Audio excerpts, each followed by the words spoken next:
Hello guys, आप सभी का फिर से स्वागत है हमारे यूट्यूब चैनल में।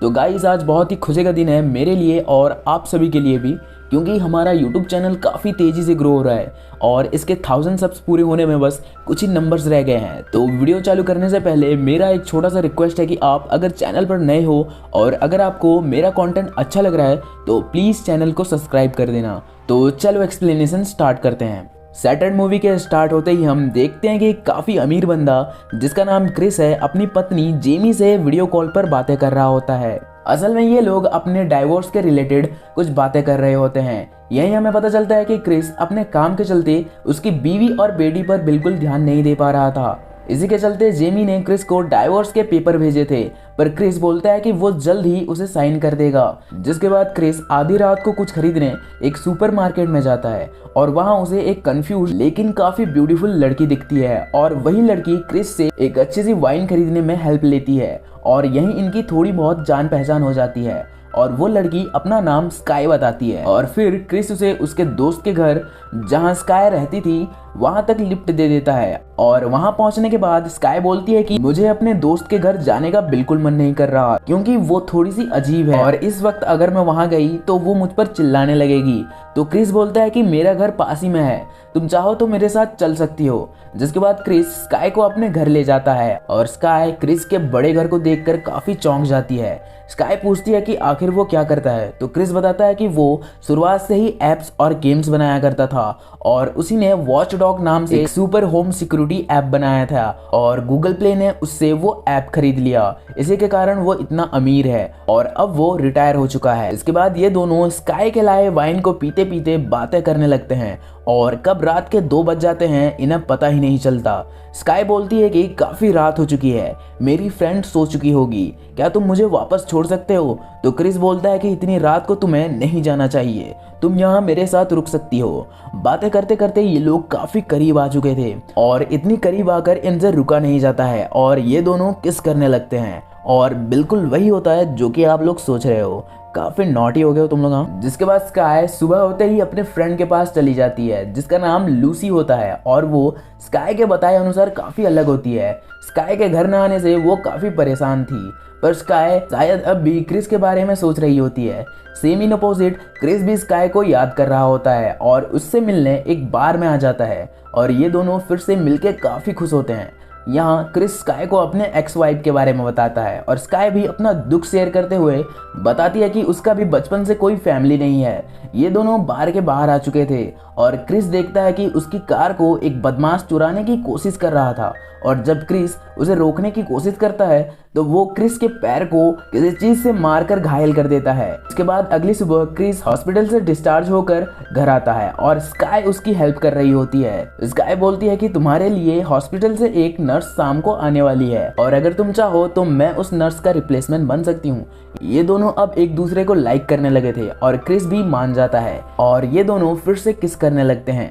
क्रिस स्काई से बोलता है कि जाओ अपना सारा सामान यहाँ ले आओ, पर स्काई बोलती है कि अगर तुम सो गए तो मैं घर के अंदर कैसे आऊंगी। तो क्रिस उसे घर के अंदर आने के लिए सिक्योरिटी कोड्स भी बता देता है। इधर लूसी का लैंडलॉर्ड उससे कमरे का रेंट मांग रहा होता है कि तभी स्काई वहाँ अपना सामान लेने आ जाती है और तभी हमें पता चलता है कि लूसी और स्काई का पहले से अफेयर चल रहा था। तो आखिर स्काई ऐसा क्यों कर रही थी आपको आगे पता चली जाएगा। इसके बाद स्काई क्रिस के साथ रहकर उसकी देखभाल करने लगती है और इनका रिश्ता इतना गहरा हो जाता है कि क्रिस अब अपनी एक्स वाइफ और बेटी के बारे में भूल ही चुका था। दूसरी तरफ लूसी का लैंडलॉर्ड जब फिर से रेंट मांगने उसके घर के अंदर जाता है तो वो देखता है कि लीजा अपने बाथटब में मरी पड़ी होती है और वो लैंडलॉर्ड डर के मारे पुलिस बुला लेता है, जहां पुलिस वाले उस लैंडलॉर्ड से बोलते हैं कि लीजा की रूममेट स्काई के नाम से अब तक हमें कोई भी रिकॉर्ड नहीं मिला है, तो आखिर ये स्काई थी कौन। इसके बाद स्काई जब नहा रही होती है तो क्रिस स्काई के पर्स में लीजा और स्काई की फोटो देख लेता है। स्काई जब नहाकर बाहर आती है तो ये लोग फिर से वही करने लगते हैं जो कि आप सोच रहे हो। अब मूवी में एक ट्विस्ट आने वाला है तो ध्यान से देखो। अगली सुबह जब क्रिस नींद से उठता है तो वो देखता है कि उसका फोन कहीं गायब होता है और स्काई भी कहीं चली गई थी। तभी क्रिस टीवी पर स्काई की फ्रेंड लीजा की मर्डर वाली न्यूज़ देखता है और जब स्काई वापस आती है तो क्रिस उसे उस न्यूज़ के बारे में बताता है, पर स्काई के चेहरे पर कोई भी रिएक्शन नहीं होता। जब क्रिस बोलता है कि शायद तुम्हें पुलिस को बताना चाहिए, तो स्काई बोलती है कि ऐसा करना बेवकूफ़ी होगी क्योंकि मैंने ही उसको मारा है। क्रिस को पहले ये मजाक लगता है और जैसे ही उसे पता चलता है कि स्काई सीरियस है तो वो डर जाता है। स्काई बताती है कि लीजा बस क्रिस तक पहुंचने का एक साधन था क्योंकि उसके घर से क्रिस का घर क्लियरली दिखता था और अब तक जो भी हुआ वो क्रिस का पैसा लूटने का एक सेटअप था। ये सब सुनकर क्रिस उसे चिल्लाकर वहां से चले जाने को बोलता है, पर स्काई के पास क्रिस का फोन होता है जिससे अब वो पूरा घर कंट्रोल कर सकती थी और वो क्रिस को एक टीजर से टीज करके बेहोश कर देती है और होश आते ही उससे उसके सारे बिजनेस के पासवर्ड और सिक्योरिटी डिटेल्स मांगने लगती है। और जब क्रिस उसे वो सब बताने से मना कर देता है तो स्काई का टॉर्चर चालू हो जाता है और वो क्रिस के पैर को एक ड्रिलिंग मशीन से ड्रिल करने लगती है जो कि देखने में ही काफी दर्दनाक लग रहा था और क्रिस सब कुछ बक देता है जिससे स्काई क्रिस का सारा पैसा अपने बैंक में ट्रांसफर कर लेती है। इधर लीसा का लैंडलॉर्ड उसके कमरे में रखे टेलीस्कोप से स्काई को क्रिस के घर में देख लेता है और उसकी सच्चाई के बारे में भी जान लेता है। ये सब करने के बाद स्काई जब क्रिस के हाथ के रस्सी को किसी कारण से काट रही होती है तो क्रिस झट से स्काई का गला दबा देता है, पर स्काई एक नुकीली कैंची से उसके कंधे पर वार कर देती है और फिर से क्रिस को बांध देती है और क्रिस के घर में लगे आर्ट कलेक्शन का डील करने वहां से चली जाती है। और वो मकान मालिक मौका मिलते ही क्रिस के घर के अंदर उसका खिड़की तोड़ के घुस जाता है और खिड़की तोड़ने के कारण स्काई को भी अपने मोबाइल से पता चल जाता है और वो फिर से वापस आने लगती है। इधर क्रिस उस मकान मालिक से हेल्प मांगने लगता है, पर लालची मकान मालिक क्रिस से पैसे मांगने लगता है और क्रिस उसे दीवार पर टंगी पिकासो की महंगी पेंटिंग रख लेने को बोलता है, पर तुरंत ही स्काई वहां आ जाती है और मकान मालिक उसे देखकर घर में ही इधर उधर छिपने लगता है और स्काई एक तलवार लिए उसे मारने उसके पीछे पड़ जाती है और उसे बेरहमी से उस तलवार से घोंप घोंप कर मार देती है। इसी दौरान क्रिस भी किसी तरह से अपने आप को छुड़ाकर एक स्काई मोबाइल से भागने लगता है, पर उसका बाइक एक पत्थर से टकरा जाता है और वो सड़क पर जाके गिर जाता है। पर तभी एक आदमी क्रिस को ऐसे देख उसकी मदद करने लगता है और उसे अपनी कार में बिठा लेता है। क्रिस उससे मोबाइल लेकर पुलिस को कॉल करके उसके साथ जो भी हुआ बताने लगता है और फिर आता है एक और ट्विस्ट। ये आदमी असल में होता है स्काई के साथ और क्रिस को वो फिर से वहीं ले आता है और क्रिस जिस पुलिस से बात कर रहा था वो असल में स्काई ही थी।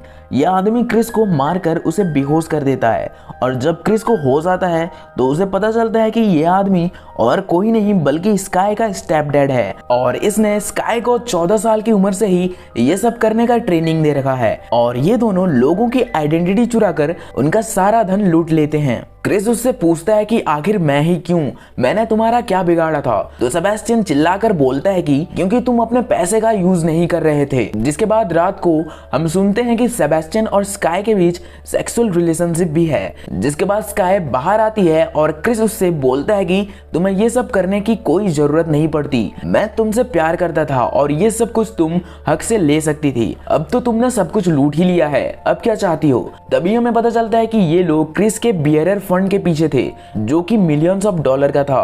क्रिस बोलता है कि तो ये कारण है कि तुमने मुझे अब तक नहीं मारा क्योंकि उस फंड को लेने में तुम्हें बैंक के बायोमेट्रिक सिक्योरिटी के लिए मेरे फिंगरप्रिंट्स चाहिए होंगे, पर तुम्हें वो पैसे कभी नहीं मिलेंगे, मैं वहां कभी भी नहीं जाऊंगा।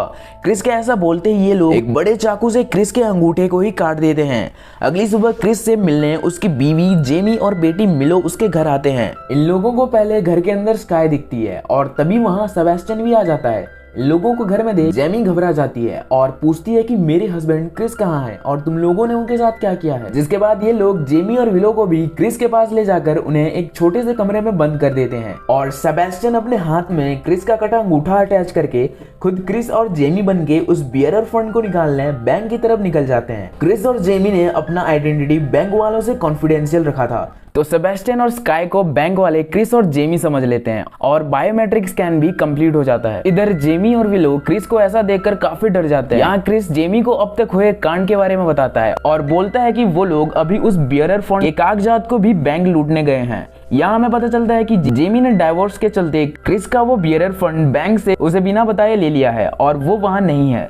तो क्रिस तो पहले गुस्सा होता है, फिर बोलता है कि इसका मतलब वो लोग फिर से वापस आने वाले हैं, हमें जल्द से जल्द यहाँ से निकलना होगा। ऐसा बोल ये लोग विलो को उस कमरे में लगे वेंट के जरिए बाहर भेज देते हैं और वो कोर्ट जानती थी तो बाहर से अंदर आके क्रिस और जेमी के कमरे को खोल देती है। इधर ये दोनों भी घर पहुंच चुके थे और अब ये दोनों काफी गुस्से में थे और क्रिस के दिखते ही उसे मारने का फैसला करते हैं और अलग अलग होकर उसे ढूंढने लगते हैं कि तभी सेबेस्टियन पर क्रिस हमला कर देता है, पर घायल होने के कारण सेबेस्टियन उसे बुरी तरह से मारने लगता है और जमीन पर भी गिरा देता है। स्काई भी वहां हाथ में गन लिए आ जाती है। सेबेस्टियन स्काई पर चिल्लाकर बोलने लगता है कि इसे मार दो, पर पता नहीं क्रिस के प्यार का क्या जादू चलता है और स्काई क्रिस को मारने की वजह अपने स्टेप डैड यानी सेबेस्टियन को शूट कर देती है, जिससे उसकी मौत हो जाती है और क्रिस मौका मिलते ही स्काई को एक चाकू से हमला कर देता है और जेमी भी उसकी हेल्प करने आ जाती है। पर स्काई के हाथ में अब एक चाकू होता है और वो इन दोनों पर भारी पड़ रही होती है। तभी मिलो स्काई को पीछे से गोली मार देती है, जिससे स्काई बुरी तरह से घायल होकर नीचे गिर जाती है और पुलिस भी वहां पहुंच चुकी होती है। और तभी स्काई क्रिस को अपना रियल नेम मार्गरेट बताकर मर जाती है और ये मूवी यही एंड हो जाती है। आपको ये एक्सप्लेनेशन कैसा लगा कमेंट करके बताएं और जाने से पहले लाइक और सब्सक्राइब के बटन को दबा के जाएं। मिलते हैं अगले वीडियो में।